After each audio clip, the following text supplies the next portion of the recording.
Yes. Đặc biệt đó là những bác có kinh nghiệm, đó là những cái bạn làm việc ở trong mục vụ, thì có nghĩa là các bạn cần có khả năng nói không, vì thực sự là những người làm mục vụ thì luôn luôn mong muốn giúp đỡ người khác. Nhưng thực sự là khi chúng ta cần nói có liên tục mà ai nhờ chúng ta cũng giúp ấy, thì chúng ta sẽ đến một giai đoạn đó là chúng ta sẽ overwhelm, đó là sẽ quá tải, và sau đó chúng ta hứa rất là nhiều nhưng mà chúng ta không có khả năng thực hiện tất cả những lời hứa đó, và chúng ta không thể giúp được tất cả mọi người, và sau đó thì chúng ta sẽ rất là mệt mỏi và chán nản. Thì bác nói rằng là cái khả năng nói không là một khả năng cần phải có, và nó sẽ giúp đỡ bạn và cũng như là giúp đỡ những người khác nữa. Yes, Mr. Steve. So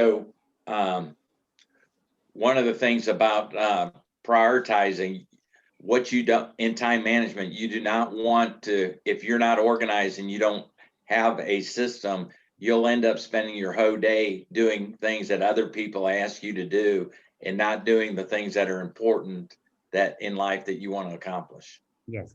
Thì bác có nói rằng là nếu các bạn không có một hệ thống để sắp xếp thời gian và ra quyết định việc nào là quan trọng, thì các bạn sẽ đến một điểm, đó là rất nhiều người sẽ đến, sẽ tác động, sẽ đề nghị và sẽ hỏi bạn làm những công việc, và sau đó thì họ sẽ lấy đi cái thời gian quan trọng của các bạn, và sau đó thì bạn có thể, nhiều người mà nói tôi rất là chăm chỉ nhưng mà đến cuối ngày tôi cảm giác là không có làm được công việc gì quan trọng cả, và tôi cảm giác là không hài lòng. Thì đó là cảm giác là vì chúng ta không có một hệ thống để sắp xếp thời gian và để ra quyết định việc nào là quan trọng và việc nào là có thể nói không. Yes, Mr. Steve. So the example today, you prioritized that this was important to come to, but not only you, I had to do the same thing. I had to be prepared to develop a presentation, to agree to use my time at 7:00 in the morning to be in front of you. So I focused to do my presentation, and then I prioritized to be at the in these training sessions just like you did.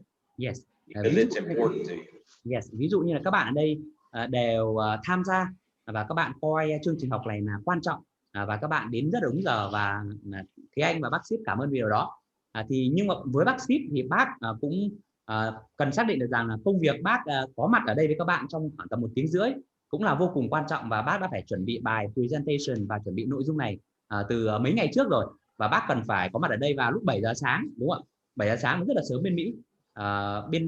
Bên Mỹ có thể là các bác làm việc từ 8 rưỡi cơ, thì bác cũng phải rất là sắp xếp thời gian và tập trung, và hơn nữa là xác định là công việc này là công việc quan trọng đầu tiên trong ngày hôm nay bác thực hiện, nên là không có công việc nào khác có thể lấy đi khoảng gian này của bác cả. Yes, Mr. Steve.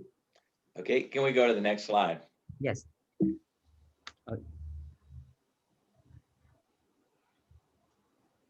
Okay. One thing I wanted to make sure that you understand too, life is I want to teach a balanced approach, not that you spend all your time at work. So I want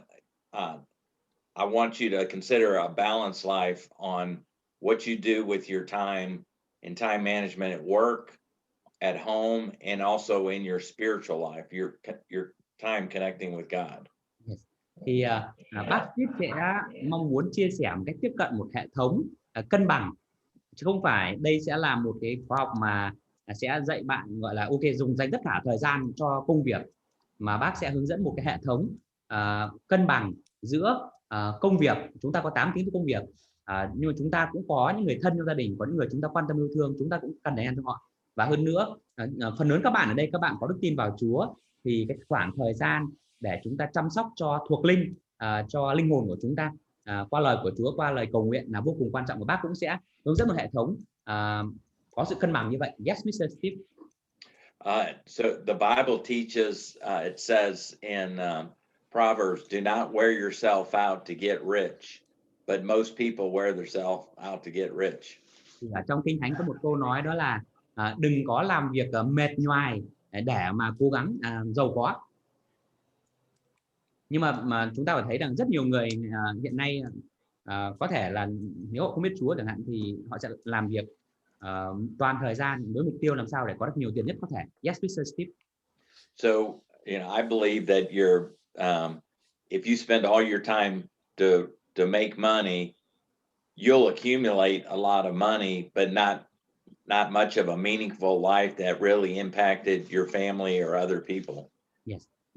Thì tôi tin tưởng rằng nếu bạn dành toàn bộ thời gian để làm việc, để qua đó kiếm tiền, để tích lũy tài sản, thì bạn sẽ không có được một cuộc sống một cuộc sống đầy trọn ý nghĩa, và nữa bạn cũng sẽ không có thể dành thời gian để quan tâm, để tác động tích cực đến những người thân trong gia đình, đến bạn bè và những người xung quanh. Yes, Mr. Steve.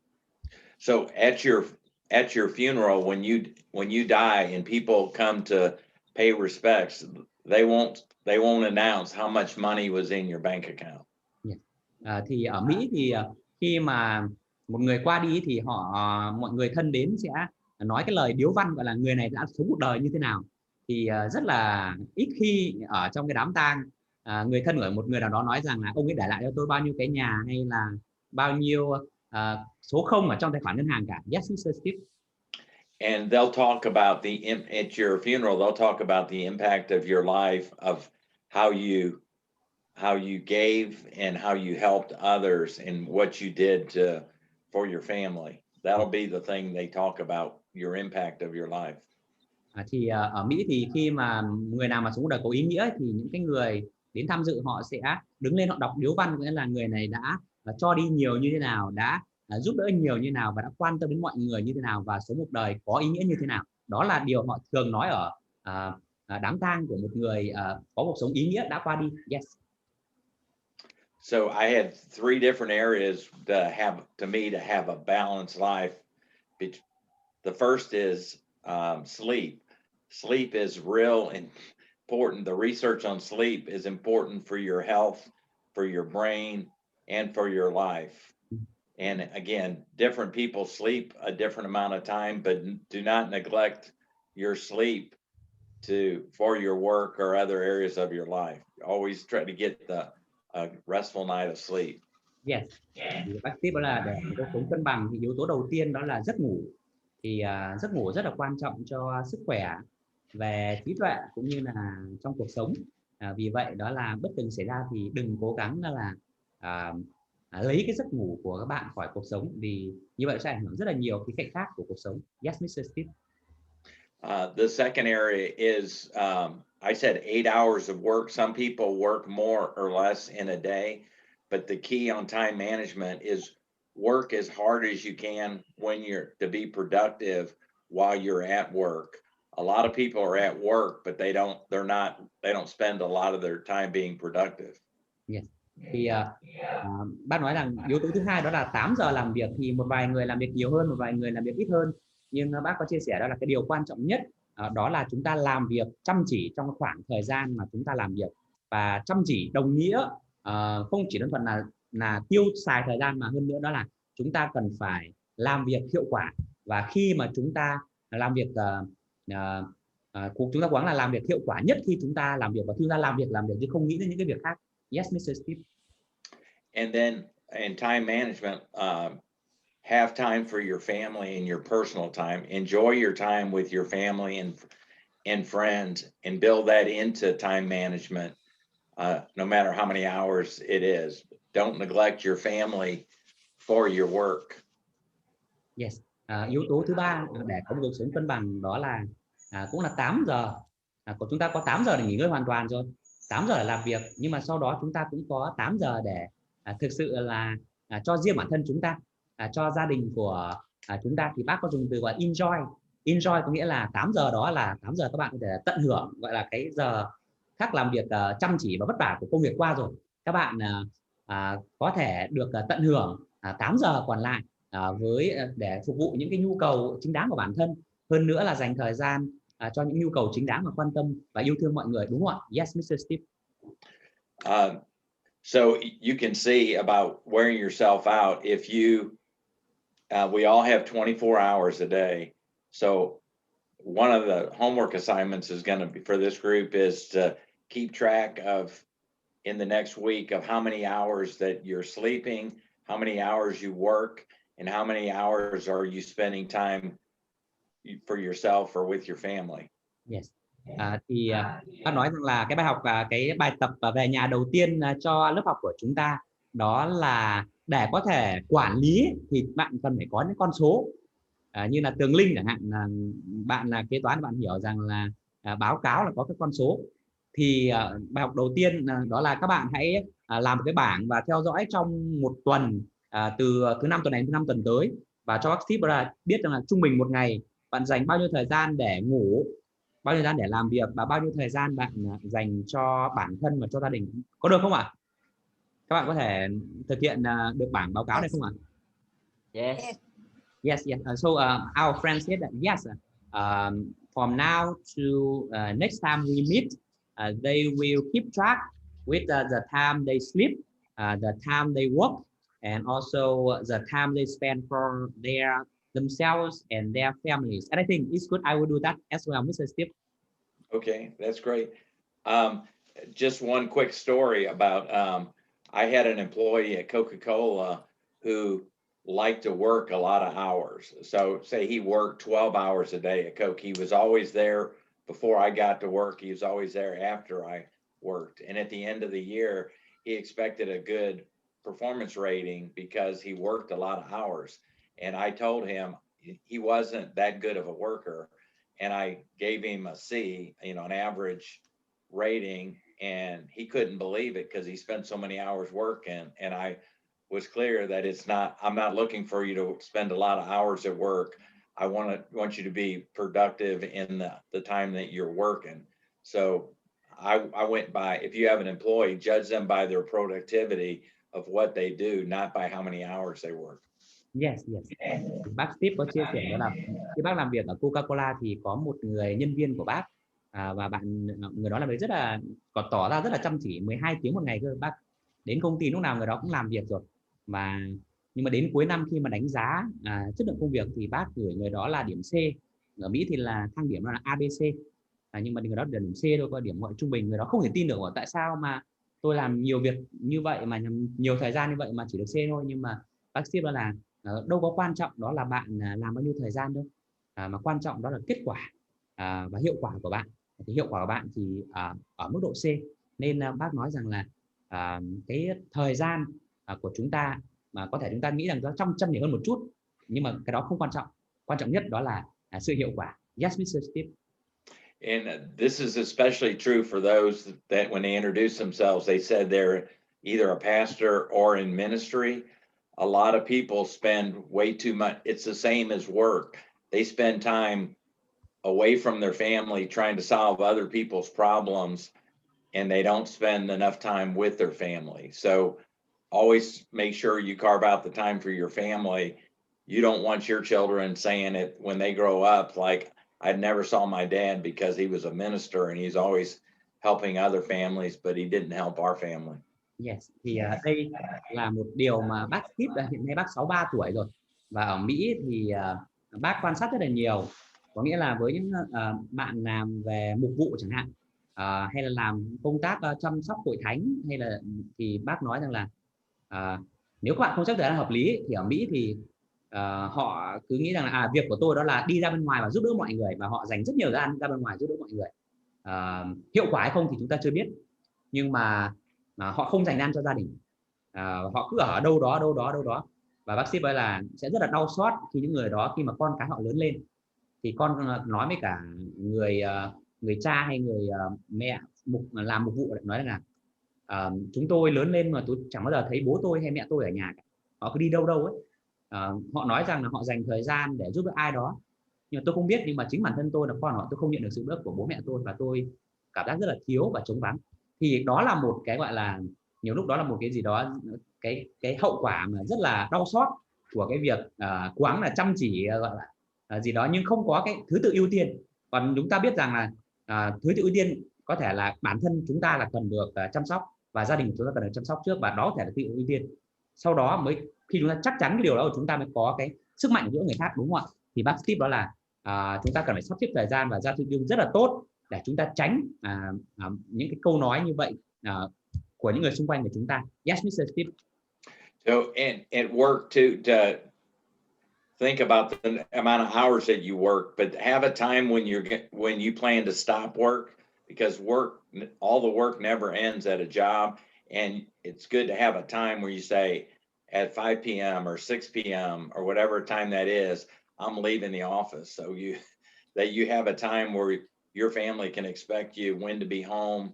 And it's, if you can do this and be home with your family for dinner, that makes a big difference. But have a closing time, because there's always more to be done, and then you can stay in the office a lot longer and miss time with your family, especially when you got young kids that go to bed early. Yes. Thì bác nói là trước khi mà chúng ta bắt đầu công việc ấy, thì chúng ta nên có kế hoạch. Và chúng ta cần phải viết rõ là ngày hôm nay là chúng ta sẽ làm việc ở thời điểm nào, làm những công việc gì và kết thúc thời gian nào. Thì bác nói rằng là công việc thì không là hết cả. Nếu mà chúng ta cứ nói rằng là tôi chưa hết công việc nên tôi chưa về, nên là có thể bạn làm việc đến 6 giờ, 7 giờ, 8 giờ, bạn có thể nói với cả vợ là anh rất là bận này kia, thì ok, đó là của bạn. Nhưng bác nói không, công việc là có cái điểm thời gian kết thúc công việc, nó có điểm dừng ở nó. Chứ công việc không là hết cả. Nếu bạn nói rằng là hết công việc thì tôi mới dừng, thì chẳng là bạn dừng được cả.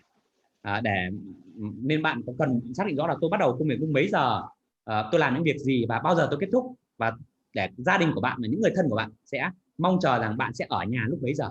Thì như vậy bạn có được sống công bằng, cân bằng được. Nếu không, bạn lúc nào cũng công việc không bao giờ kết thúc cả, thì lúc đó thì bạn sẽ mất cái cuộc sống cân bằng. Yes, Mr. Steve. For an example, that somebody could, you say, I'm going to leave the office at 5 o'clock. If you have a 6-month-old baby, you need to be home to as quick as possible every day to help your wife. But you, at 5 o'clock, somebody wants to have a meeting from 5 o'clock to 6 o'clock in the evening, and they come in and say, I'd like to meet with you from 5 to 6. You've already drawn the line and says, I'm leaving the office at 5 o'clock. So you tell them, no, I'm not available for a meeting between 5 and 6 o'clock. And that, you know, at that 5 o'clock time, you're going home to spend with your wife and your baby. Yes. Ví dụ như là nếu mà bạn mới lập gia đình và bạn có một người như Toàn chẳng hạn ấy, em trai của mình có một cậu bé mới 6 tháng tuổi, và cậu bé đó cần rất là nhiều sự chăm sóc. Và 5 giờ thì Toàn về, thì 5 rưỡi có mặt ở nhà để chăm sóc cho cậu bé đó. Nhưng mà nếu mà một người đồng nghiệp nói với Toàn rằng là bây giờ hãy có một cái cuộc họp từ 5 giờ đến 6 giờ và chúng ta sẽ họp thường xuyên vào thời gian đó, thì Toàn phải có sức mạnh ý chí để nói rằng là tôi rất xin lỗi, thời gian này tôi có con nhỏ và thời gian này thì tôi cần phải có mặt ở nhà sớm để chăm lo gia đình tôi, nên là thời gian họp này là không hợp lý, nên là chúng ta cần phải tìm một thời gian khác, chứ tôi không làm được việc này. Thì chúng ta cần phải xác định rõ và có sức mạnh ý chí để ra quyết định đó. Yes, Mr. Steve. Okay, can we go to the next slide, Mike? Yes. Okay, this was one I was thinking generally about from my 40 years of being in business. So I put my name aside. This is a quote from myself, that success in life will not be because of the knowledge that you gained. So a lot of people get a lot of knowledge and a lot of things, they keep on trying to learn more, you know, whether it's about business or whatever, but it's what you apply. It's what you end up doing. So success is not defined by what you know in your mind. It's based on what you did with what you know. And that's where time management comes in. So our success will be by what we do and what we try. And then we'll learn even if we make mistakes, we'll learn, but it's not based on just what we know, it's what we apply. And so that's why applying the time management principles is a key to success. Taking a few of these things that we're going to talk about the next 2 weeks and actually putting into use. Yes. And then knowing that each person here is different, your situation's different, but you can apply a few of these things in your life and they'll make a big difference. Yes. Thì sau khi mà bác Steve đã làm việc hơn 40 năm rồi, thì bác muốn chia sẻ kinh nghiệm của riêng cá nhân bác. Thì đây là câu trích dẫn, đây là câu mà bác đã đúc rút ra sau hơn 40 năm làm việc. Đó là thành công của chúng ta trong cuộc sống nó không phụ thuộc vào cái lượng kiến thức mà chúng ta có được. Có nghĩa là chúng ta ở đây chúng ta học, có thể bác sẽ chia sẻ khá là nhiều, nhưng nó không quá quan trọng bằng cái việc chúng ta biết được nhiều. Nhưng cái thành công trong cuộc sống ấy, đó là phụ thuộc vào những cái điều mà chúng ta học và chúng ta thấy hữu ích và chúng ta áp dụng nó. Có nghĩa là thành công thì không phụ thuộc vào những cái điều bạn biết, bạn nghĩ là bạn biết, nhưng mà nó phụ thuộc vào cái tỷ lệ phần trăm là bao nhiêu điều hữu ích bạn làm với những cái điều mà bạn đã biết. Thì bác có nói rằng là bác sẽ chia sẻ những cái kinh nghiệm và những cái phương pháp và những cái cách thức hữu ích ở đây. Nhưng không quá quan trọng đó là bác chia sẻ nhiều như thế nào, mà quan trọng nhất đó là bạn có được sức mạnh ý chí, có được sự kỷ luật, có được sự tổ chức sắp xếp để lấy một số thôi, lấy một số những cái điều mà phù hợp với các bạn và bạn áp dụng vào trong cuộc sống của bạn. Và tôi tin là khi bạn thực hiện điều đó thì các bạn có thể tạo ra những thay đổi rất là lớn trong cách bạn làm việc và trong cách bạn tổ chức và quản lý cuộc sống. Yes, Mr. Steve. Yep. So my hope is that you'll take some of these things that we're going to talk about, these tips or principles in time management, and apply them to your life. Yes. Bác hy vọng rằng là chúng ta sẽ làm một lớp học thực tế. Lớp học có nghĩa là bác sẽ chia sẻ những kinh nghiệm và kỹ năng của bác, và hy vọng rằng là các bạn sẽ thấy những kiến thức nào phù hợp với các bạn sẽ nhận lấy nó và sau đó thì sẽ áp dụng nó vào trong công việc, cuộc sống cũng như đời sống cá nhân của các bạn. Đó là kiến thức được áp dụng một cách thực tế và sẽ mang lại kết quả cao nhất. Yes, Mr. Steve. And in my life, a lot of people will ask me to meet with them because they have a problem, like with their finances or in their life, and they want my knowledge that what they should do. So I tell them what I think they should do, and most of the time I go back and ask them how they're doing. They didn't do what I told them to do. Yes. So they're in the same situation, and it's always frustrating for me that they want to spend time to understand, to know what they should do, but they're not willing to do it. Yes. Thì kinh nghiệm của bác ở Mỹ thì bác là một người rất là có uy tín và bạn bè thường đến muốn hỏi ý kiến của bác để mà giải quyết các vấn đề, có thể về tài chính, có thể về lời cầu nguyện, sắp xếp công việc, và bác là người luôn sẵn sàng dành thời gian như bác đang dành cho chúng ta đây, và bác chia sẻ với rất là với tấm lòng của bác. Nhưng mà sau một thời gian bác quay trở lại thì bác hỏi là thế mọi tình hình như nào rồi, thì họ nói là tình hình vẫn thế. Xong rồi thì anh có áp dụng điều gì không? Bảo tôi xin lỗi, tôi có nghe, tôi có hiểu, nhưng tôi không áp dụng điều gì cả. Thì có nghĩa là chúng ta sẽ lãng phí thời gian nếu chúng ta tiếp cận như vậy. Có nghĩa là những người bạn của bác nói rằng là có nghĩa là họ tìm kiếm sự giúp đỡ, họ dành ra để lắng nghe, nhưng mà họ không áp dụng, có nghĩa là họ lãng phí thời gian của chính họ và cũng như lãng phí thời gian của chính tôi. Thì có nghĩa là quay lại với cái điều bác nói, đó là cái thành công của chúng ta trong khóa học này, đó là những cái phần hữu ích mà chúng ta áp dụng cho cuộc sống của chúng ta để đưa ra những thay đổi tích cực, chứ không phải là chúng ta học được bao nhiêu. Yes, Mr. Steve. Okay, can we go to the next page, Mike? Yes.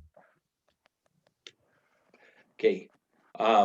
One of the keys to time management is not only what you do, but also what you choose not to do. Yes. Một trong những điều để có thể đạt đến thành công trong cuộc sống cũng như trong quản lý thời gian và trong mối quan hệ thì có thể được nói như này. Nhiều lúc đó là bạn sẽ học những cái điều tốt để bạn làm, và đương nhiên khi bạn làm điều tốt thì nó kéo kết quả tốt. Nhưng nhiều lúc và trong rất nhiều trường hợp, có khi chúng ta phải làm đầu tiên đó là hạn chế những cái điều chúng ta không nên làm. Tại vì những điều nó không nên làm đó đang làm chúng ta tệ đi và đang hủy hoại chúng ta và đang lấy đi thời gian cũng như nguồn lực của chúng ta. Nên là chúng ta phải loại bỏ những điều đó thì chúng ta mới có thời gian và có nguồn lực để thực hiện điều tốt thay thế, đúng không ạ?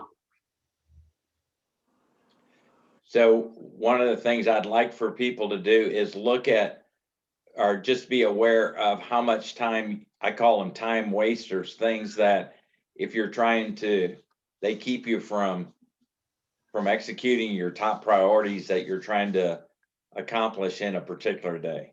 Yes. Thì tôi gọi cái điều này đó là cái khoảng thời gian lãng phí. Có nghĩa là chúng ta cần phải có chủ đích trong cái việc đó là chúng ta thấy 24 giờ của chúng ta, đó là chúng ta sử dụng có một khoảng có những lượng thời gian nào mà khi chúng ta nhìn lại, chúng ta đưa ra các con số nó thấy ô, đây là khoảng thời gian tôi lãng phí rất là nhiều, mà tôi làm những việc không hề hữu ích, và cái này nó lấy đi thời gian, lấy đi năng lượng, sự tập trung của tôi cho những công việc quan trọng của bản thân tôi. Thì đó là time waster, có thể là tiếng Việt gọi là time killers, nghĩa là cái giết thời gian, đúng không ạ? Đó, thì chúng ta cần phải xác định nó và chúng ta cần phải có sức mạnh và có kế hoạch để loại bỏ nó. Thì khi chúng ta loại bỏ nó thì chúng ta có khoảng thời gian dư để chúng ta làm những cái công việc tốt bù vào ạ. Yes, Mr. Steve. So as an example, we said you sleep an average, you sleep 8 hours a day, you work 8 hours a day, that's 16 hours. You have 8 hours of your own time to spend with your friends and family doing things that you'd like to do.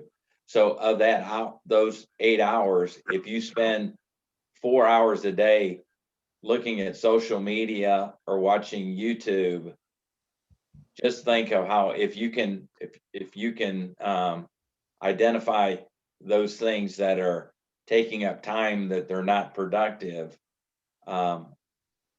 that would make a big difference in time management. Yes.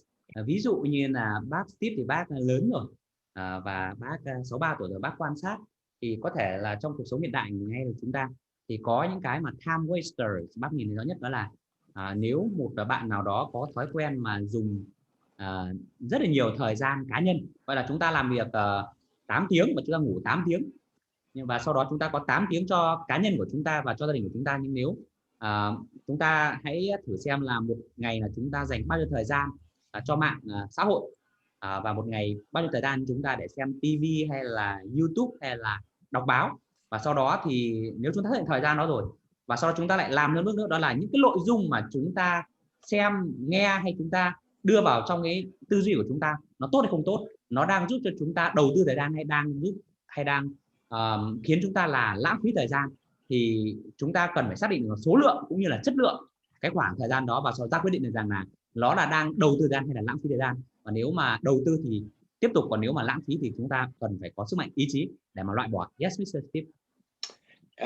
So if you don't really have a plan for how you're going to use your time, then you end up doing everything that others ask you to do and not working on your key priorities. Yes. They'll ask you to be a part of this, to be on this group, to be a part of this meeting, and you'll spend all your time doing things for others that others ask you to do, but you're not doing the key things. And a key priority just might even be spending time with your family, and being there for dinner or something that's more productive than wasting time. Yes. Thì bác có nói rằng là nếu chúng ta không tổ chức sắp xếp thời gian cách hợp lý và không có một hệ thống để ra quyết định ấy, thì chúng ta sẽ có thể, thứ nhất là bản thân chúng ta là sẽ không có sự kiểm soát. Cái thứ hai là nếu chúng ta ai đó hỏi chúng ta giúp đỡ họ thì chúng ta không có cái hệ thống nào hay không có khả năng ra quyết định để từ chối, và sau đó thì chúng ta tự bản thân chúng ta phân tán sử dụng thời gian, và sau đó người khác lại lấy đi thời gian của chúng ta nữa, và sau đó chúng ta sẽ cảm nhận được là có thể là rất bận rộn nhưng mà không có hiệu quả gì cả. Bác lấy ví dụ được rằng là giả sử người nào mà thích làm nhiều việc chẳng hạn, hay là thích giúp đỡ người khác đến mức độ mà nếu họ không có khả năng ra quyết định thì nhiều lúc là họ không có đủ cái thời gian để mà dành ra để ăn tối với gia đình. Và theo bác, thời gian ăn tối gia đình là khoảng thời gian vô cùng quan trọng và vô cùng hiệu quả trong việc sử dụng thời gian. Yes, Mr. Steve. So by identifying how you're using your time and how if there's time that you're wasting, you can prioritize and focus what you're trying to accomplish and get those things done, and minimize the time that I call it wasting, or time that you might get you're identifying in your own mind how am I using my time. You might not even be aware that you're spending so much time on social media a day, or doing something that's not productive. Yes.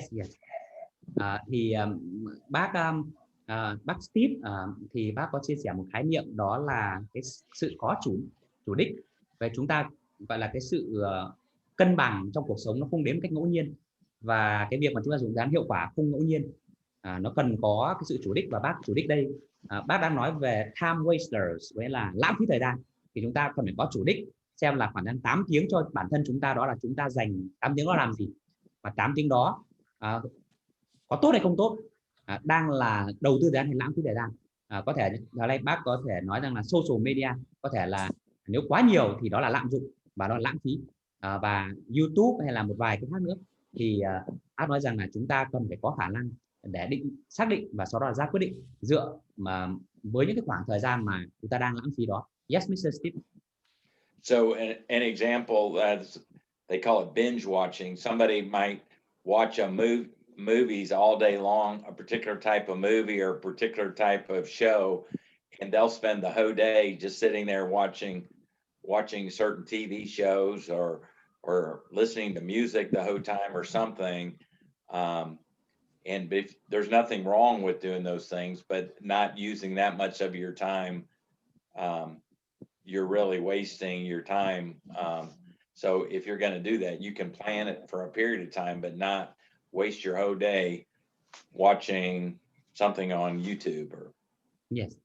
Thì bác Steve là có thể ở Mỹ bác quan sát là nhiều người họ yêu thích một vài cái chương trình nào đó và họ có thể dành cả ngày rất nhiều thời gian để theo dõi chương trình họ thích.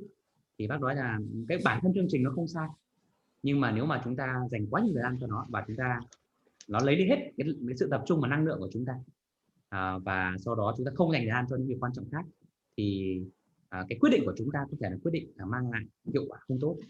Thì lúc đó chúng ta cần phải sắp xếp và ra quyết định lại. Yes, Mr. Steve.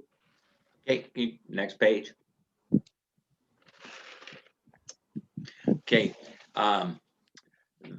to me, this is real important page, and this would be a good, if you say I only learned one thing today, this will really help you on time management.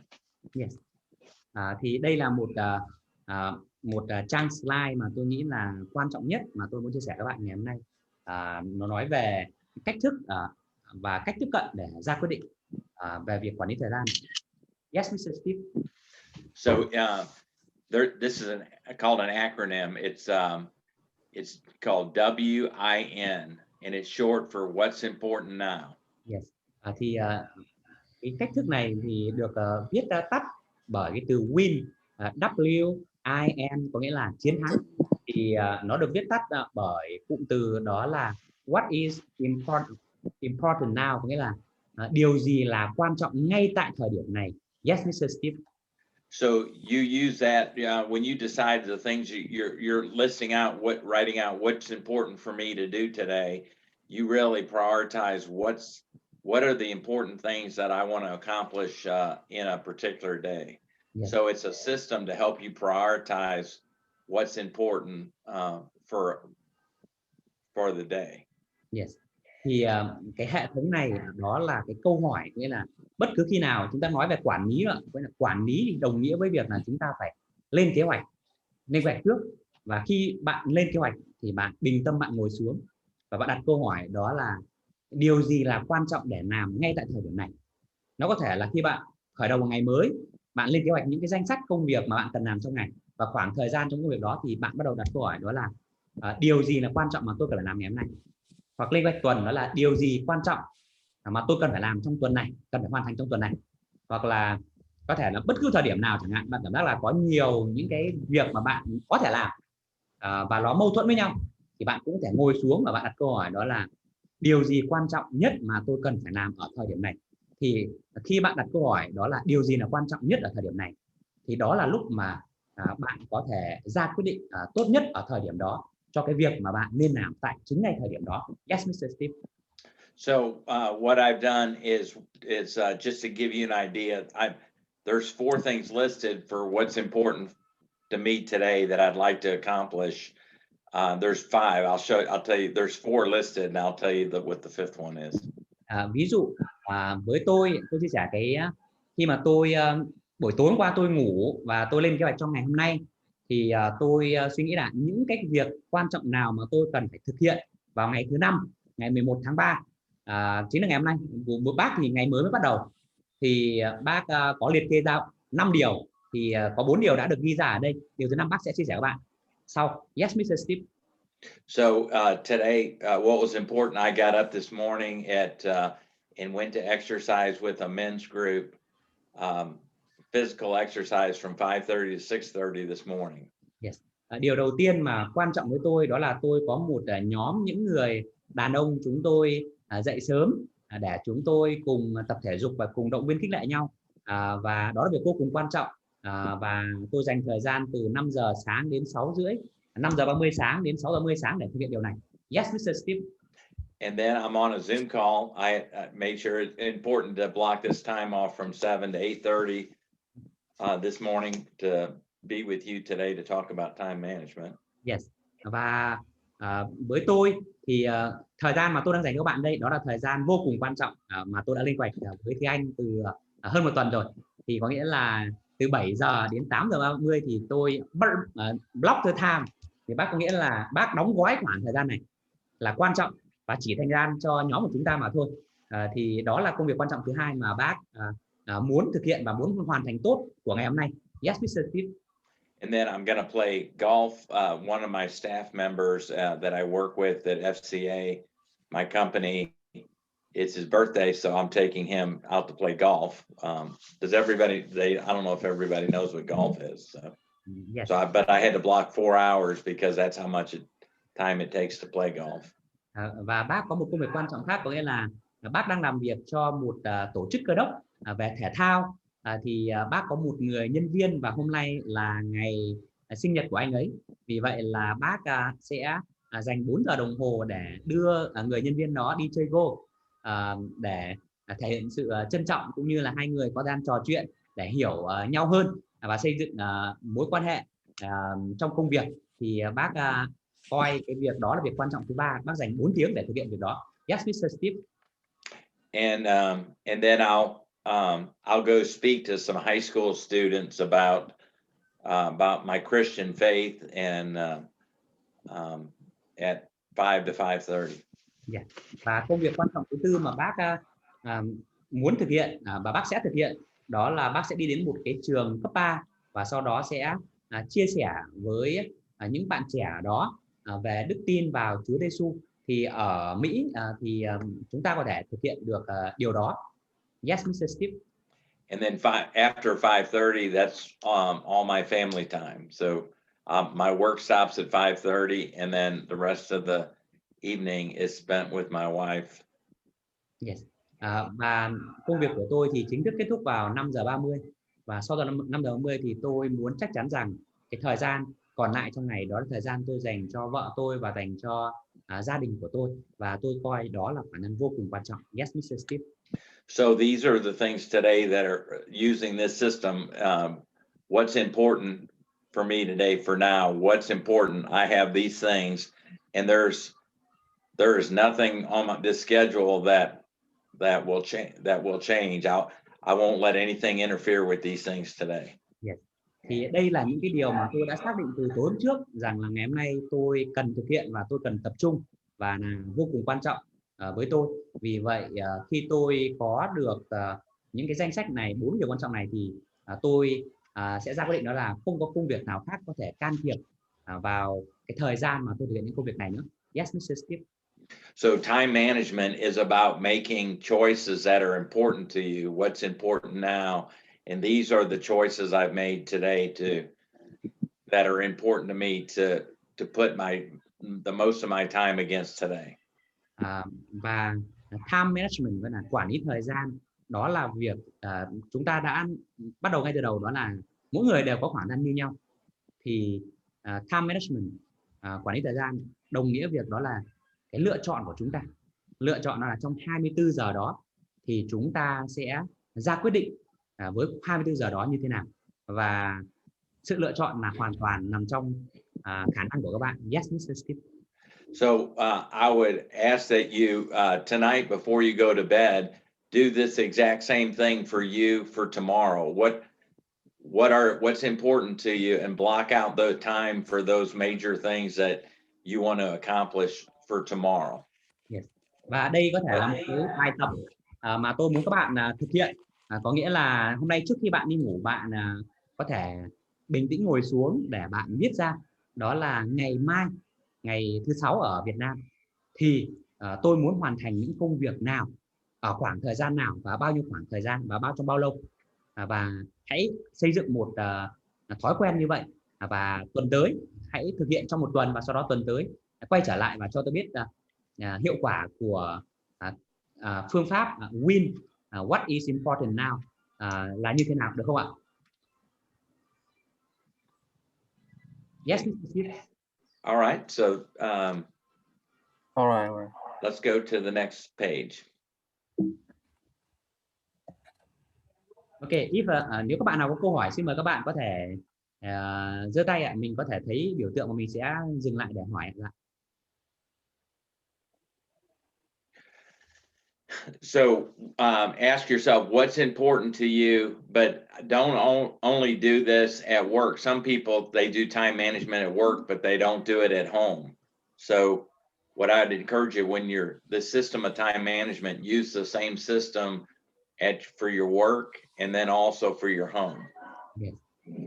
Thì nhiều người khi họ nói về quản lý thời gian họ chỉ nghĩ rằng đó là quản lý thời gian ở trong công việc thôi, nhưng thực sự là như vậy là không cân bằng. Bác nói rằng là những cái điều mà chúng ta làm trong công việc hiệu quả thì chúng ta cần thực hiện những điều đó ở gia đình của chúng ta nữa, vì gia đình của chúng ta là nền tảng của mọi việc. Nếu gia đình của chúng ta được sắp xếp một cách hợp lý thì mọi thứ khác sẽ được xây dựng dựa trên nền tảng đó. Yes, Mr. Steve. So what I wanted you to think about time management from home and then work. So I listed some examples of what would be important for me at home and then my work. So what I would say for home, I want to block out time to have in the morning before I go to work, to have time to read my Bible and to pray. Yes. Thì điều tôi làm có nghĩa là ngoài 4 công việc quan trọng mà tôi vừa liệt kê ra thì tôi cũng liệt kê những công việc quan trọng mà tôi cần phải thực hiện ở nhà nữa. Công việc ở nhà với là tôi cần chắc chắn rằng tôi có thời gian để cầu nguyện với Chúa, tôi có thời gian để học kinh thánh trước khi tôi làm việc, tôi có thời gian để tập thể dục, tôi có thời gian để đề nghị rằng nếu mà vợ tôi cần sự giúp đỡ tôi sẽ ở đó, và tôi có sẵn sàng là dành đọc 2 chương sách, và sau đó thì điện thoại để quan tâm đến mẹ của tôi.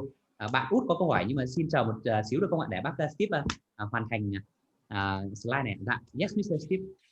So also things are important to me is to exercise, to ask my wife how I can help today. So it might be, is there anything I can do to help you today? And she might say, can you run a few errands? Can you go to the store? And then also that if reading a book is important, say for the day, I'm going to read 2 chapters a day or 1 chapter a day of a book because I want to read a particular book. Yes. And I also said I want to call, my mother's getting older, I want to call my mom to make sure I check on her. Yes. Thì 4 công việc vừa rồi là những công việc quan trọng ở trong công việc, nhưng bác Steve muốn chắc chắn rằng là bác không có thiếu trách nhiệm ở những công việc trong gia đình. Vì vậy bác sẽ hỏi vợ của bác là anh có thể giúp gì em ngày hôm nay hay không, thì vợ có thể nói rằng là anh có thể dọn dẹp cho em một phần này, hay là anh có thể đi siêu thị, hay là một vài công việc khác mà tôi có thể giúp đỡ của vợ tôi. Và tôi có thể dành nên hoạch là tôi muốn đọc 2 chương của một cuốn sách. Và mẹ của tôi thì bác lớn tuổi rồi, và bác nhiều lúc là cần cái sự quan tâm của con cái, thì tôi chắc chắn rằng là tôi cần khoảng thời gian để điện thoại để trò chuyện, để động viên mẹ tôi. Thì bác nói rằng là cái khoảng thời gian dành cho gia đình là cũng rất là quan trọng, vì chúng ta cần quan tâm cho gia đình. Yes, Mr. Steve. So when you identify what's important to do, then what in time management, what you want to do is try to create a time the amount of time that it takes to do each one of those activities, and then be able to block your time to actually accomplish those. Yes. Because you could, an example, what I was saying of knowing what to do, almost any person would say, yeah, exercise is good for me, I want to exercise. But if you don't block time and decide you don't do anything, you're not going to get in good shape by thinking about exercise, and you have to do the exercise, but you have to block time to say, like for me, I exercise in an exercise group Monday mornings, Thursday morning, and Saturday morning. So I block that time in on my calendar for time management to make sure I exercise 3 times a week at least. Thì bác có nói rằng là time management có nghĩa là chúng ta xác định những công việc quan trọng chúng ta cần phải làm và những công việc chúng ta cần làm. Nhưng mà xác định xong rồi thì chúng ta cần phải, tiếng Anh gọi là block block có nghĩa là chúng ta đóng khung, đóng khối nó, có nghĩa là đó là chúng ta phải dành ra cho nó. Chứ còn xác định nhưng mà chúng ta lại bảo là chúng tôi muốn tập thể dục để mà giảm cân, để mà khỏe hơn chẳng hạn, nhưng mà không bao giờ dành ra cho nó cả, không bao giờ có sự chủ đích cho nó cả, thì không ổn rồi, đúng không? Như bác Steve bác nói rằng là bác muốn, các bạn có thấy là bác 63 tuổi nhưng bác rất là trẻ và rất tinh thần rất là lạc quan, vì bác dành 3 ngày một tuần để tập thể dục, đó là thứ hai, thứ năm và thứ bảy, và bác dành 1 tiếng cho nó và kiên trì với nó. Thì đó là tiếng Anh gọi là block the time, nghĩa là chúng ta thấy việc gì quan trọng cần phải làm thì chúng ta dành thời gian cho nó, và khoảng thời gian đó là block, nghĩa là khoảng thời gian đó là chỉ dành cho cái việc quan trọng đó mà thôi, không có dành ra cho việc khác. Mình có thể lấy ví dụ đó là nhiều bạn học tiếng Anh, các bạn đến với mình thì các bạn muốn học tiếng Anh và mình hướng dẫn các bạn việc đọc sách tiếng Anh, việc nghe tiếng Anh, và các bạn ok rất là dễ làm, nhưng mà cái điều quan trọng đó là các bạn có kỷ luật để mà mỗi ngày thực hiện hay không, thì đó là cái chìa khóa để thành công. Chứ còn biết cái việc gì cần làm rất là dễ, nhưng mà có kỷ luật để mà có ý chí để làm nó hay không, thì đó là một câu chuyện mà như mình hay dùng từ đó là chúng ta cần phải có sức mạnh ý chí để thực hiện. Yes, Mr. Steve. So you should see this by now, but one of the things for time management is to have the same system for both your home life and your work life. Yeah.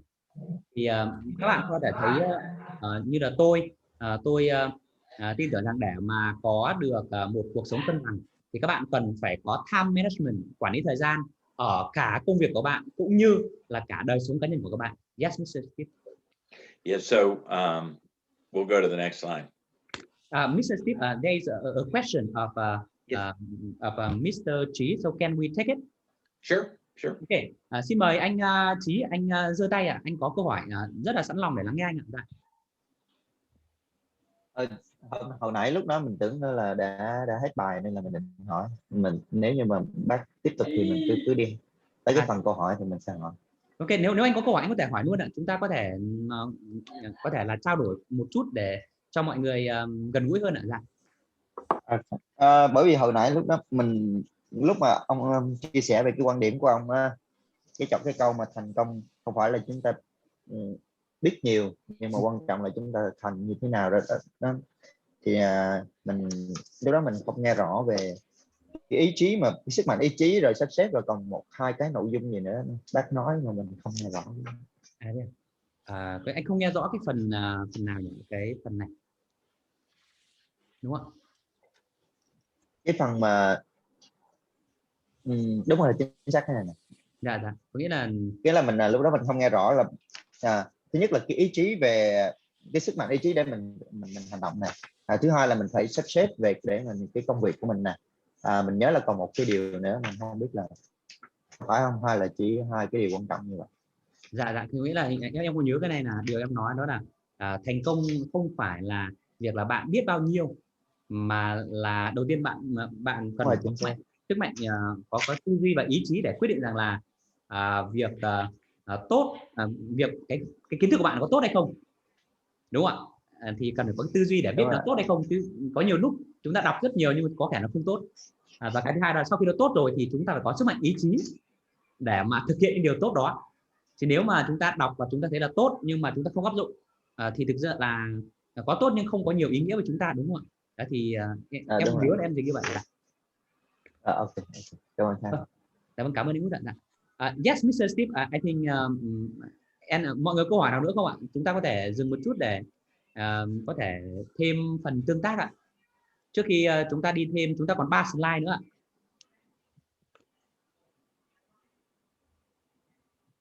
Mike, can you tell me that again? Yes, I think he questioned about maybe the one point I translate, so I think I just explain to him. Yes. Okay. Anh có câu hỏi thế anh. Okay, so Huyên has a question.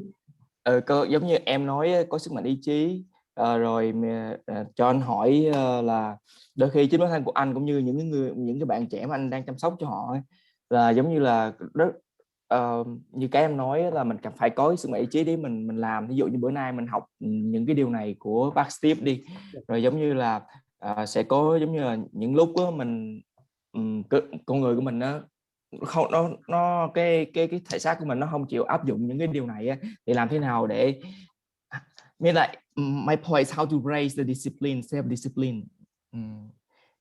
So I understand that Mr. Thuyên said that I think first people try to learn and then people can learn the good things. But we talk about discipline and talk about the power of the will to do the right things based on what they learn. So how can we xây dựng that? Yes. Mình xây dựng Yeah, and I think that's part of why when you plan what your priorities are, that you do need good self-discipline to say, I'm gonna not focus on these things. I'm gonna focus on these things and start. When you start doing it, you'll realize how much more productive you are with your time. And it's hard to get started, but once you get started, you see the results and it makes you wanna do that more. So the hard part is starting, but after you start, you'll see the results and it'll make you wanna keep doing those things. Yes. Thì bác Steve có chia sẻ đó là chính xác những điều như anh Thuyên nói, có nghĩa là chúng ta học và chúng ta đã biết được điều đúng đắn, và điều quan trọng đó là sau đó là chúng ta sẽ làm gì với đó, vì thực sự là đó là cuộc chiến, đúng không ạ? Gọi là chúng ta đã đi theo hệ thống cũ rất là lâu rồi, và bây giờ những điều mới, nhưng để làm điều mới đó thì chúng ta cần có sự kỷ luật. Và nói đến sự kỷ luật thì con người thì ai cũng thích tự do cả, ai cũng thích làm theo điều mình thích, tốt hay không tốt không biết, nhưng mà thích là cứ thích đã. Nhưng bác nói rằng là cái sức mạnh ý chí mà mình có dịch ấy, kiểu nghĩa là khi mà chúng ta quyết định làm là gì, ok, tôi sẽ bắt đầu làm công việc này, và bác nói rằng là khi bạn bắt đầu chuyển đến những việc làm không tốt sang việc làm tốt, bạn thấy kết quả, bạn thấy hiệu quả, và sau đó thì bạn sẽ cảm giác là rất là hứng thú và bạn sẽ muốn thực hiện tiếp. Thì nghĩa là cái khó đó là bạn có sức mạnh ý chí để bắt đầu cái quá trình đó, để chuyển đổi dần. Yes, Mr. Steve. So Mike, an example to me would be if you if say you wanted to lose weight, say you want to lose 10 pounds in weight, well, and I'm the person that I give you principles to lose weight. The person on the other end has to make that first step of doing the things I tell you to lose weight. But it's a lot easier if they said, did you do those yourself? And I go, yes. Did you lose the weight? Yes, I lost the weight. So you can identify with the person that worked for them, and they'll do it. That should give you more confidence that I did these things and they'll work, just like somebody that's trying to lose weight that did a weight loss program and saw the results. So, but you have to take the first step of faith of beginning to do some of these things to get the results. Yes. Thì bác Steve nói là có một ví dụ, giả sử như là tôi muốn giảm cân chẳng hạn, mà tôi nhờ một người bạn hướng dẫn tôi, thì người đó hướng dẫn tôi, và sau đó một thời gian sau người bạn hỏi là anh có thực hiện không, trong tiếng Anh có một cái từ đó là trách nhiệm giải trình, có nghĩa là chúng ta không thực hiện đó một mình, vậy là chúng ta gắn trách nhiệm của chúng ta với người khác. Có nghĩa là nếu chúng ta cam kết với bản thân chúng ta, nhiều lúc là chúng ta sẽ cảm giác là lười và chúng ta tự buông thả chúng ta. Nhưng nếu mà chúng ta gắn cam kết rằng là hãy giúp đỡ tôi trong việc này, tôi muốn có sự kỷ luật, và nếu mà tôi không thực hiện thì hãy cho tôi biết, hay là hãy thúc đẩy tôi, hãy cho tôi biết rằng tôi cần phải làm điều đó. Thì ý bác đó là chúng ta không thực hiện. Nếu mà bạn nào cảm giác là không có sự kỷ luật thì hãy gắn bó với một ai đó và chịu trách nhiệm với cái kết quả mà bạn đã cam kết với người đó, và hãy để người đó động viên và giúp đỡ bạn. Yes, Mr. Steve. Let's go to the next page, Mike. I want to make sure I don't run out of time here for you. Yeah. Okay. So here's some tips that I have for successful time management. So the first thing is to write down the daily tasks that you'd like to perform using that system I call What's Important Now. So then you try to do it the night before, write down a list of the things that you'd like to accomplish. And it's very important to write it down as opposed to trying to think about it. If you think just think about it. You'll forget or you won't be focused that you write those things down that are important to you. Yes. Thì đầu tiên bác muốn chúng ta áp dụng đó là trước khi đi ngủ hãy ngồi xuống và viết những công việc quan trọng bạn muốn thực hiện, sử dụng phương pháp WIN, đó là what is important now, điều gì là quan trọng cho tôi ở ngày tiếp theo, và vô cùng quan trọng khi việc bạn viết nó xuống. Và thay vì cái việc là bạn để trong đây thì để ở đây nó rất nhiều suy nghĩ, rất hỗn loạn, không có sự sắp xếp, nhưng khi bạn viết xuống thì bạn sẽ nhìn thấy được rằng là nó đã có sự tổ chức sắp xếp với những điều bạn viết rồi. Yes, Mr. Steve. Then what you do is number 2, you prioritize your daily tasks. So what's the most important thing that you're going to do, and you assign that a 1, and then the second most a 2, and the third a 3. Yes. Sau đó thì khi bạn đã xác định được có thể 4-5 công việc quan trọng mà bạn muốn thực hiện ngày hôm sau rồi, thì bây giờ bạn làm thêm một điều, đó là bạn xác định cái thứ tự ưu tiên, cái việc nào quan trọng nhất, thứ hai, thứ ba, thứ tư, theo cái list của các bạn đó, để các bạn có thể ra quyết định tốt hơn cho cái sự tập trung cũng như là dành thời gian cho từng công việc. Yes, Mr. Steve. Sometimes people, they want to do all the easy tasks first and then the harder task later in the day. That's not a good approach. Một vài người họ thích làm cái việc đó là họ chọn những công việc dễ dàng trước để mà làm, và sau đó những công việc khó là làm sau. Nhưng mà bác cũng thấy rằng đó không phải là một cách tiếp cận tốt, mà cách tiếp cận tốt đó là cái việc gì khó nhất và quan trọng nhất thì cần phải làm đầu tiên. Yes. So base your priorities on what's important, not what's easy. Thì bác có nói rằng là hãy lên kế hoạch và thực hiện dựa theo những cái công việc gì là quan trọng, chứ không phải là buông thả bản thân để làm những công việc dễ. Yes, Mr. Steve. Yeah. And then what you do is you have now on most people's iPhone, there's some kind of calendar where you can take a calendar and you take these priorities and assign the amount of time that you want to allocate per day to accomplish the priorities. Bây giờ thì phần lớn chúng ta có điện thoại, thì ở điện thoại thì có những cái phần mềm để mà sắp xếp tổ chức thời gian, thì các bạn có thể sử dụng nó để ví dụ là ok, với công việc này chẳng hạn thì nó sẽ có lời nhắc là bạn cần phải dành bao nhiêu tiếng và khoảng thời gian nào để hoàn thành, thì nó sẽ nhắc nhở các bạn để đưa các bạn vào một hệ thống rằng là bạn sẽ chịu trách nhiệm với những cái điều bạn đã ra quyết định. Yes, Mr. Steve. So an example, if for a student that you have a project that's due and you might not complete it till the end of the week, but that's your number one priority, that you would say on your calendar, I'm going to block out between 9 o'clock in the morning and 11 o'clock and work on my paper for my class. And I'm going to spend 2 hours. That's my top priority. I won't finish it till later in the week, but I'm going to break out 2 hours a day between 9 and 11 to accomplish that number one priority. Yes, yes. Thì giả sử như là một bạn nào đó cần phải làm một bản báo cáo hay một giáo trình để việc dạy học chẳng hạn, thì để làm điều đó thì cần khoảng tầm 10 tiếng chẳng hạn. Nhưng mà bạn không thể dành 10 tiếng một ngày được vì bạn có những công việc khác, nhưng mà bạn quyết định rằng là 10 tiếng này tôi sẽ chia ra làm 5 ngày và nó là quan trọng nên là tôi cần thời gian mà tôi có thể tập trung và có sức lực. Ví dụ tôi dành ra từ 9 giờ sáng đến 11 giờ sáng mỗi ngày và tôi liên tục như vậy trong 5 ngày thì tôi sẽ hoàn thành nó. Thì đó là cách mà tạo ra chia nhỏ một cái nhiệm vụ lớn thành những nhiệm vụ nhỏ, và sau đó là tiếng Anh gọi là ăn con voi, gọi là mỗi ngày làm một chút, mỗi ngày làm một chút cho những công việc đó. Yes, Mr. Steve.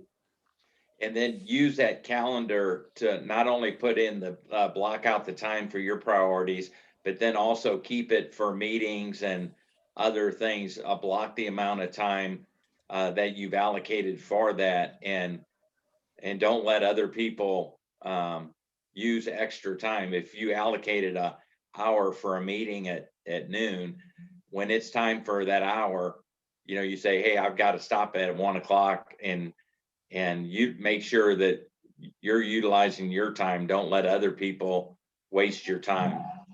Yes, và bác có nói là chúng ta cũng cần có một khoảng thời gian cố định cho những cuộc hẹn và những cái việc mà chúng ta đã sắp xếp và làm. Giả sử như là nếu mà bạn cần gọi ai đó lúc 1 giờ chẳng hạn, và bạn lái xe 30 phút, thì nếu mà 12 giờ trưa rồi, thì một ai đó vẫn đang muốn giúp bạn giúp một điều gì đó hay làm phiền bạn ấy, thì bạn cần phải có sức mạnh ý chí để nói rằng là rất xin lỗi bạn vì là tôi cần cuộc hẹn và tôi cần phải đi đến đó, nên là tôi cần phải dừng cuộc nói chuyện ở đây, nên là xin bạn vui lòng.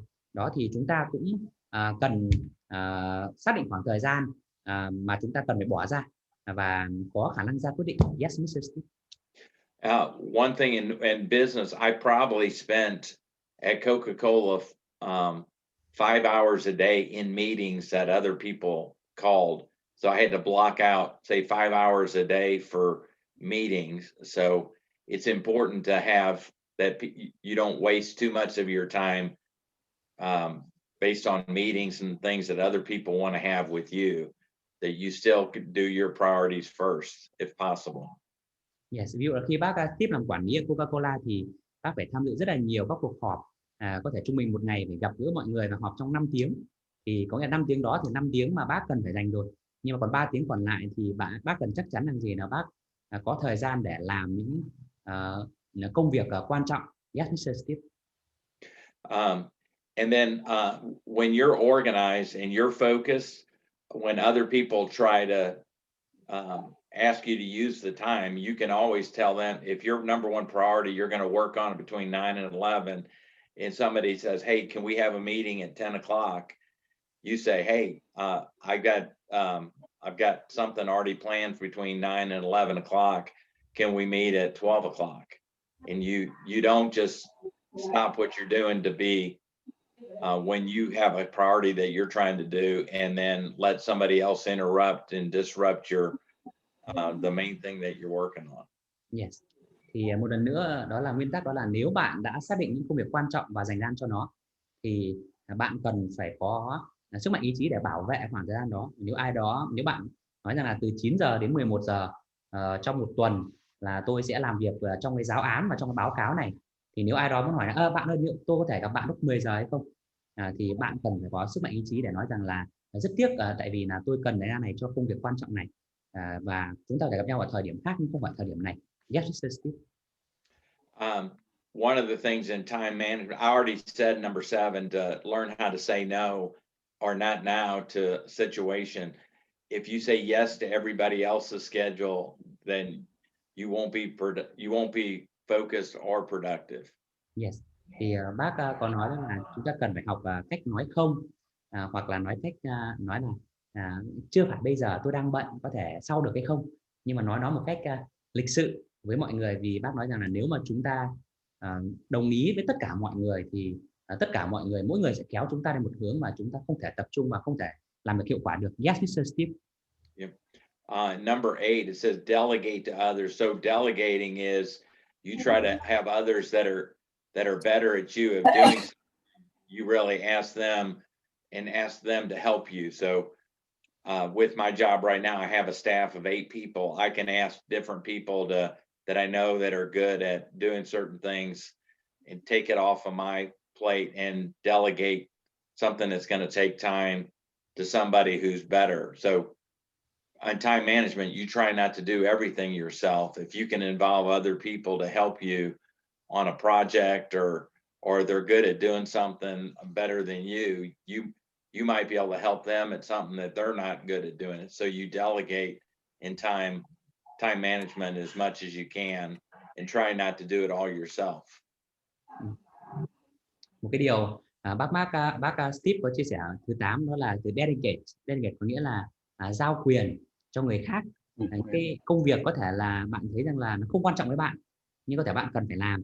Nhưng có một vài người có thể là nhân viên của bạn, hay là một vài những người khác mà họ đang có khoảng thời gian trống, họ để giúp đỡ bạn, thì hãy đừng ngại khi mà giao quyền cho những người đó, hoặc là hỏi cái sự giúp đỡ, để qua đó thì công việc đó vẫn được hoàn thành, và bạn vẫn có thời gian để thực hiện những công việc quan trọng. Yes, Mr. Steve. Then the next one is, and I've said this several times, if you haven't learned anything, I'm really big on work-life balance. So always stay focused on investing time in your family, and don't always be about work and make sure that you're taking the time to have a balance of your family with your time and time management. Yes. Thì bác nói rằng là bác là một người luôn luôn hướng tới cái sự cái công việc cuộc sống cân bằng ấy. Thì nghĩa là don't wear yourself out at work, nghĩa là đừng gọi là làm bạn mệt nhoài ở công việc để về nhà bạn không có sức lực và không có tinh thần với gia đình nữa. Thì bác nói rằng là chúng ta cần phải sắp xếp cuộc sống và công việc một cách cân bằng. Yes, Mr. Steve. And then I mentioned number 10, try to identify, and we're going to do this for homework, to try to identify things that just to make you aware of how you're spending your time. And it might not be bad that you're spending a lot of time in a certain area, but once you're aware, you might be able to decide you can be, time management is about being more productive with your time because it's limited to 24 hours a day.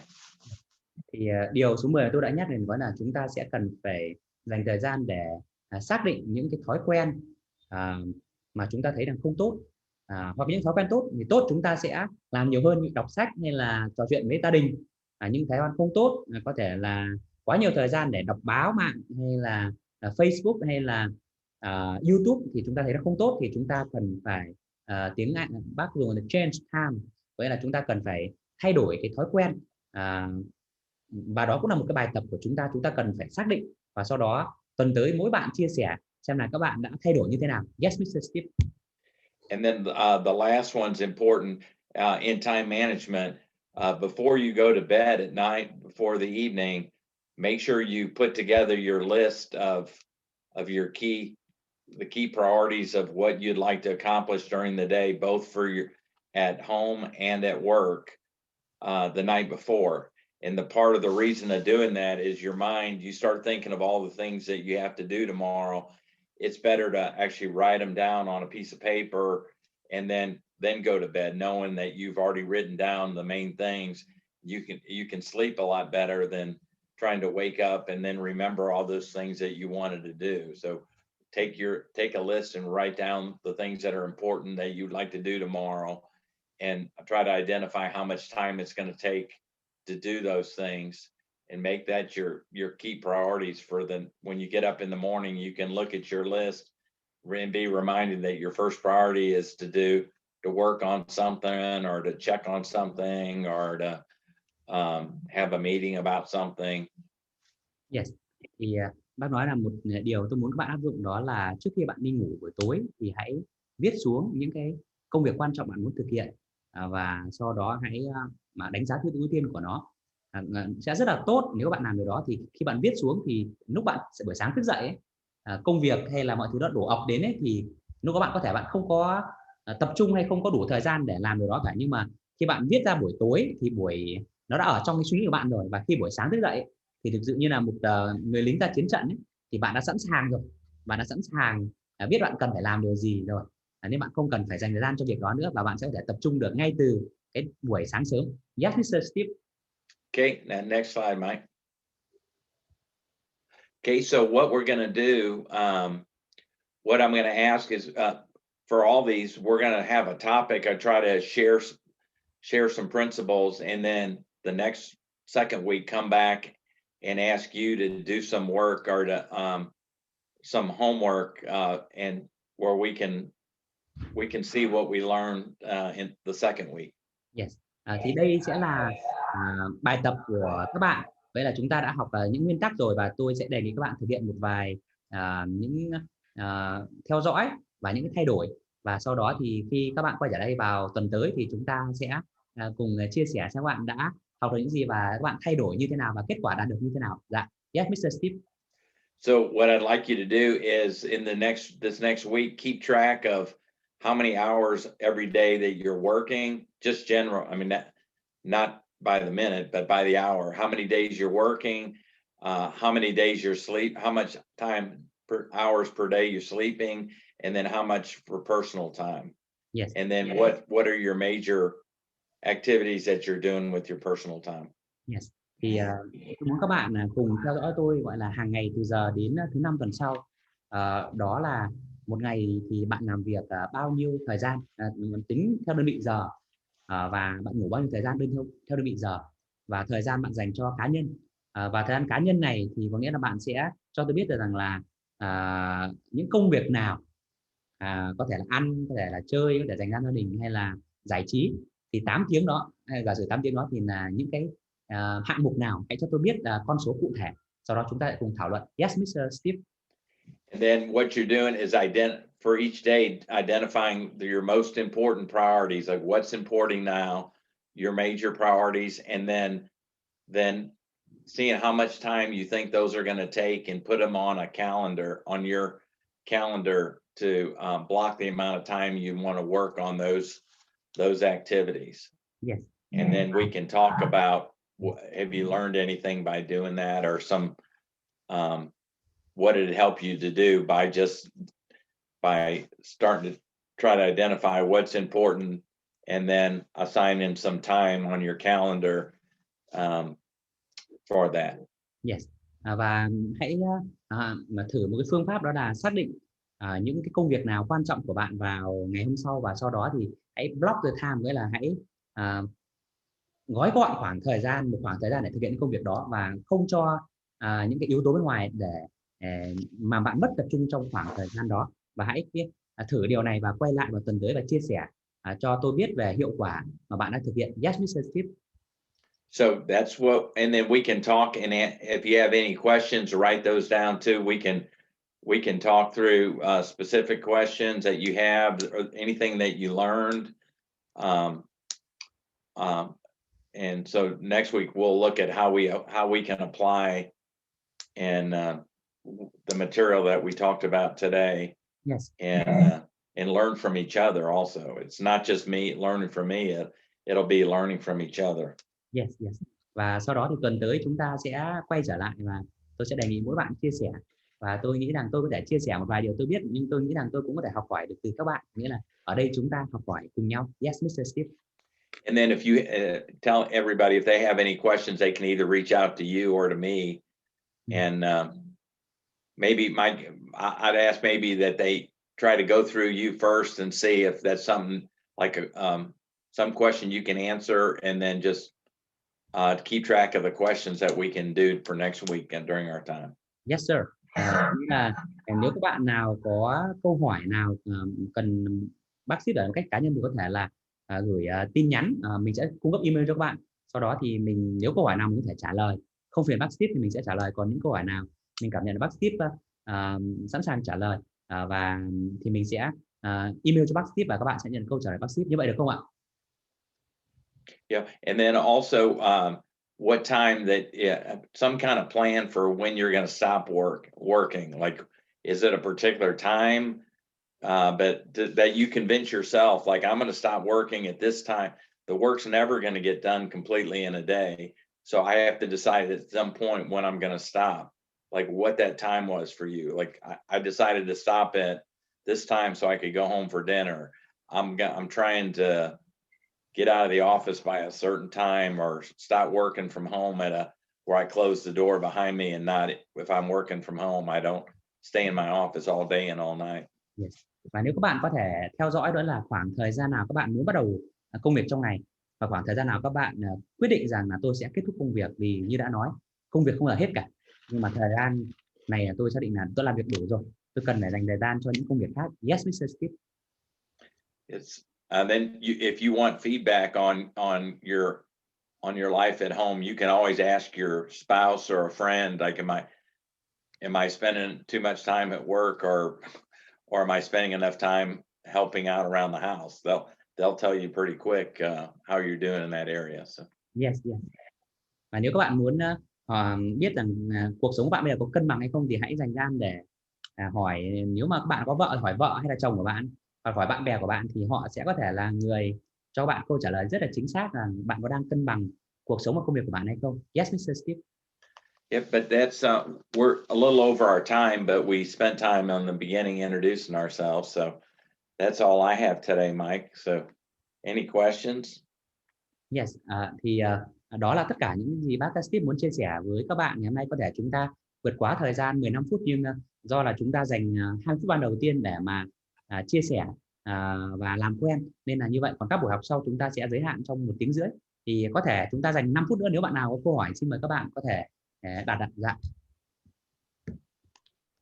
Yeah, and again, my last comment is it's not what we know that will count, what you learn in knowledge. It's what we apply, what knowledge we apply that'll make and change our lives, and that'll be important. Và bác muốn nhắc lại đó là không phải là chúng ta biết thêm được bao nhiêu, mà quan trọng nhất đó là chúng ta xác định được những điều nào tốt để chúng ta học, và sau đó chúng ta có sức mạnh ý chí để áp dụng điều đó và tạo ra những thay đổi tích cực và hiệu quả. Yes, Mr. Steve. I've learned a lot of people that have high IQs that are not good business people. Tôi cũng đã gặp, tôi có thể chia sẻ là tôi gặp rất là nhiều người, họ học rất là tốt, nhớ rất là nhiều và chỉ số EQ rất là cao, nhưng mà trong công việc thì họ làm việc không hiệu quả, và trong kinh doanh thì không đạt được thành công. The people with the high IQs end up being professors at colleges, not good businessmen. Yes. Thì nhiều người chỉ số IQ cao thì họ có thể trở thành giáo sư hay tiến sĩ, nhưng họ thì lại không phải là những người kinh doanh thành công. Yes. Không biết các bạn có câu hỏi không ạ? Chúng ta có thể dành 2 câu. Mr. Steve, I want to say thank you to you. And in my for a long time I tried to manage my time, but sometimes I use Eisenhower matrix, but it quite hard. Sometimes it's quite hard for me. Now I have your ideas. Now I will apply your ideas for myself from now. Yeah, thank you so much. Yeah, I have new idea for me from your ideas. Very great. Yeah. Well, and you can, and I think my hope is too that people don't think of this just for work, that they do it at work and home and see the benefits of both, of using these ideas to manage your time at home also. Yes. Yes. Maybe one more question. Thank you, Connor, for sharing. One more question, and then I think we need to release Mr. Steve for important things. I think the question is not for today, but just now you say like the high IQ people, they're not like usually they do good in business, but so please in the future teach us how to do good in business. Like train us to become the good business people. Thank you very much. Yes. Well, and it's that what I said is a little bit of an exaggeration. Probably the better way to say it is, I know a lot of people with high IQs that don't end up getting that far, that are that successful in business. And I know a lot of people that are lower IQ that do really well in business because they're willing to listen to other people's ideas and then actually do with help of others or try things, and they might fail, but they're willing to work and to do ideas instead of just thinking ideas. Yes. Thank you, Mr. Steve, for sharing. Sure. Yes. So yes, Mr. Steve, on behalf of all people here, of Connor, of Thuyên, of Linh, of Anh Út, of Nghĩa Trương, Toàn Nguyễn, Janet, and Tuấn Nguyễn, I want to say thank you for sharing with us today, and I think it's very useful. And yes, we know the homework and the assignment, and yes, I will be the one who encourage people to do, and we will get back to you next week, and we believe that we will take some changes, and from now on things will be better because your love for us and your time and your wisdom for us. So thank you. Please give Mr. Steve a hand for being here and helping us today. Thank you very much. Oh, thank you so much. Thank you for your wisdom. Thank you. Thank you. And yes, God bless you. Yes, God bless you too. I will stay with our class about 5 minutes to ask some question and some announcement, and I will email to you, and also we'll call you and discuss few things. Okay. Mike, one of the things, I don't know if it's beneficial for everybody too, if you want to translate those slides in Vietnamese for somebody else that might, if they want to share them with somebody else, you're welcome to do that, or That's great. just so it's not, you know, like they might understand it, but if somebody, a couple people said they'd like to share with other people. Yes. So, I think I will use your presentation at the Mercy Club. Okay. To share with people about that, and I think many people will get benefit from it. So thank you, Mr. Tip, for your generosity. Okay. Thank Sure. I look you. forward to talking about this next week and seeing, again, trying some of these things and see what you learn from them. Yes. Yeah, thank you. See you next week. Yeah, and if you're married and somebody, and you said one of my things I learned is I need to spend more time at home, focus on my marriage or something, that would be a big thing. Just even that, and saying I'm gonna stop working at this time, especially if you can control your time, and I'm gonna stop and my work at this time and go home and eat dinner with my family. That would be a gigantic. I think any member have a wife or a husband should bring them learn together. Yes, yeah, and then the single people have to manage in their time to so with friends and family. And so I think, Mike, one of the things that's interesting about people in Vietnam, and people in their 20s and 30s, they normally say their name and then they say they're single. It's like you can tell they identify themselves like, I'm not married, I'm single. So they want everybody to know that they're still single in case somebody's interested on the phone call. So Yes. Okay, thank you. Okay, thank you. I think it's wonderful, Mr. Steve, because I think maybe many people they look at you today and see that you are a successful businessman and very wise, but very friendly, kind, and always want to encourage people and want the best for others people. And I think you change the image of businessmen who kind and generous and want to help people. So thank you.